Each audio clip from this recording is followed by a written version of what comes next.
Hello guys! Hello Libra! Welcome dito sa aking channel. Kapalaran 888 Libra. Alamin natin kung anong messages, vibration, gabay energy para sa lahat. This is general reading. Pwede kang makaresonate Libra. Gamitin mo lang ang iyong intuition sa panonood. So, maraming salamat dun sa mga patuloy na nanonood dito sa aking channel, Libra. Okay.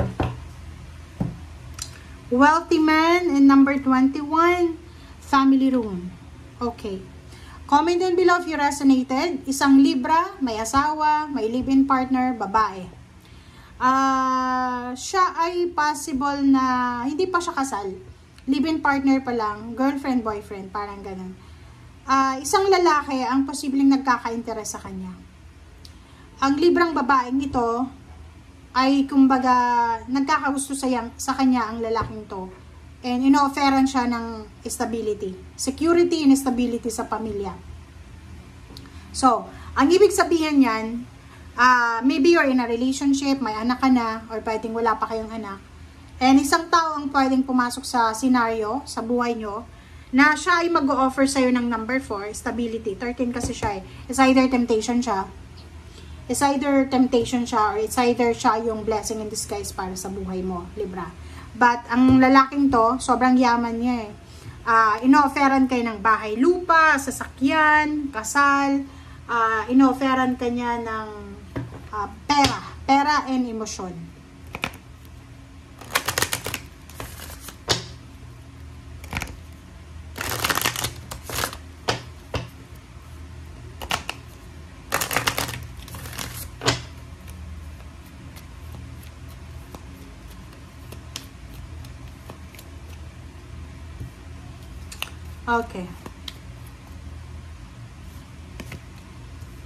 Okay, so first card natin is nature signs. Sinasabi ng baraso dito na be receptive to the subtle messages from nature. So, yon. Kung may mga Libra sa inyo na masyadong pagod na sa trabaho, masyadong nahihirapan na kayo sa pamilya nyo, sa pagpasan ng mga bagahe ng pamilya nyo, go outside, 'di ba? Go outside, it's time for you to go outside. Okay? And hanapin mo yung peace of mind sa nature. Para ang nakikita ko dito, isang Libra, maybe parent ka, mother or father, siblings. Ikaw yung pumapasa ng pamilya eh. 'Di ba? Yung parang hirap na hirap ka na pasanin ang pamilya mo. Hirap na hirap ka kasi parang mag-isa ka lang na nagtatrabaho sa pamilya. Lahat ng anak mo siguro umaasa sa'yo. O lahat ng kapatid mo umaasa sa'yo. Or maybe, ikaw yung breadwinner. Ikaw yung breadwinner pero may mga, kumbaga, members ng family na healthy, mas healthy pa sa'yo.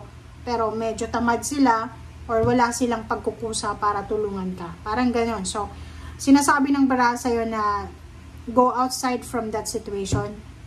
Literal kailangan mong lumabas dyan sa situation na yan. Kasi hindi kasi superwoman, hindi kasi superman. Hindi mo makakaya yan na mag-isa ka lang. Okay? You need to find peace, harmony sa nature. You need to reflect, pray, meditate, and magpahinga ka, rest and rejuvenation, rest and relax. Yun yung sabi sa'yo dito. Sa linggong ito, yun yung kailangan mong bigyan ng focus.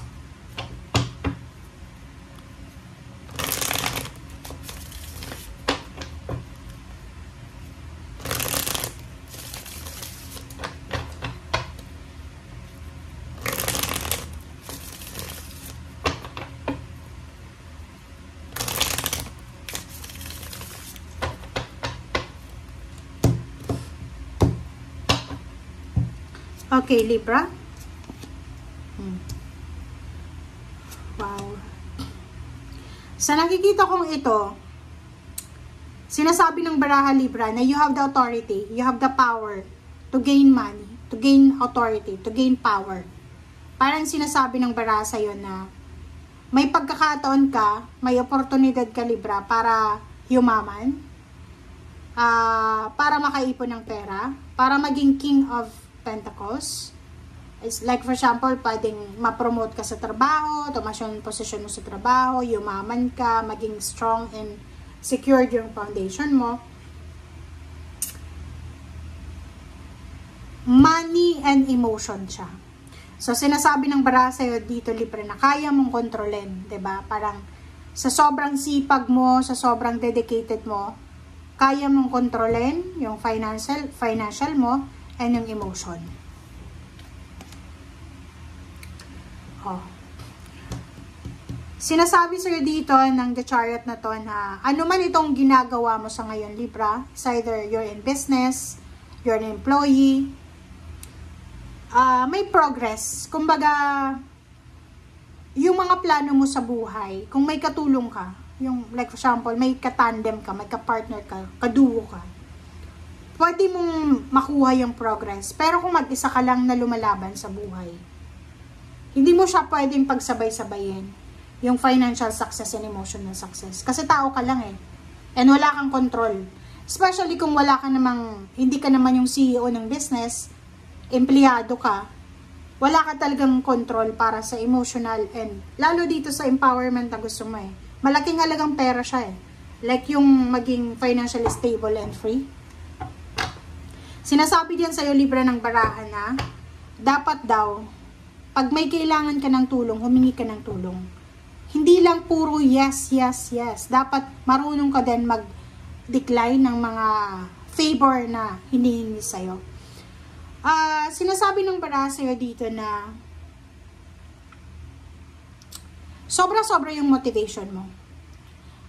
Sobra-sobra yung motivation mo na maging leader, magkaroon ng business, makahawak ng malaking halagang pera, and maayos yung pamilya nyo.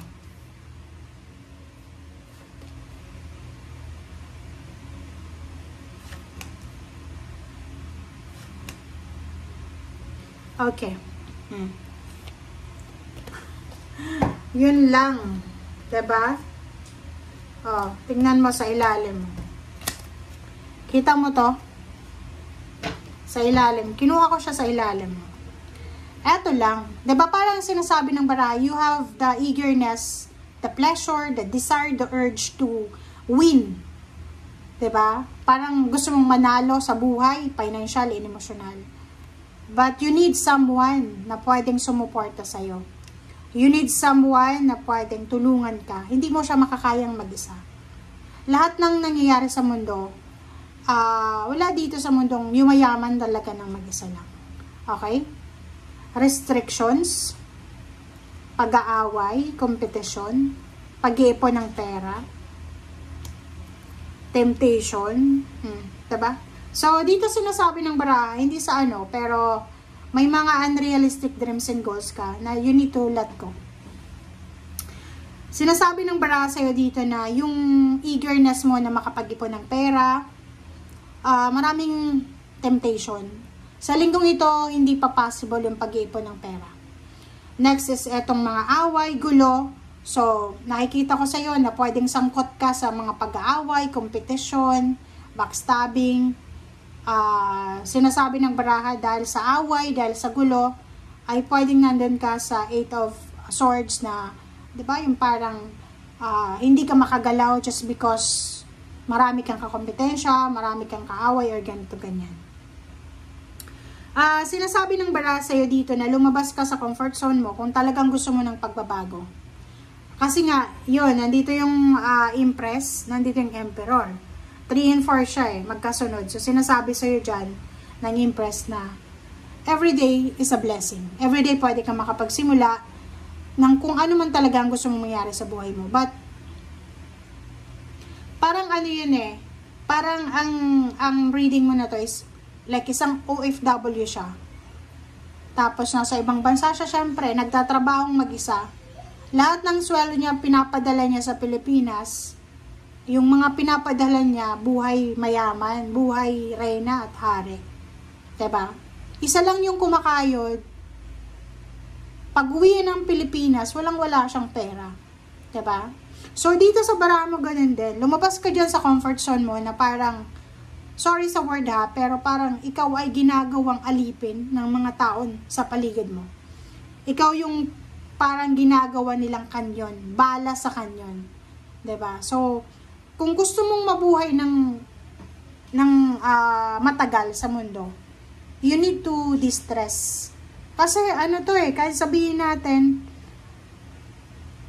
mo man na okay lang sa akin magtrabaho, okay lang sa akin ang breadwinner ako. Pero may mga times din na pagod ka, di ba? So, sabi ng bara sa'yo, lumabas ka dyan sa lugar na yan na kinasasadlakan mo bago pa mahuli ang lahat.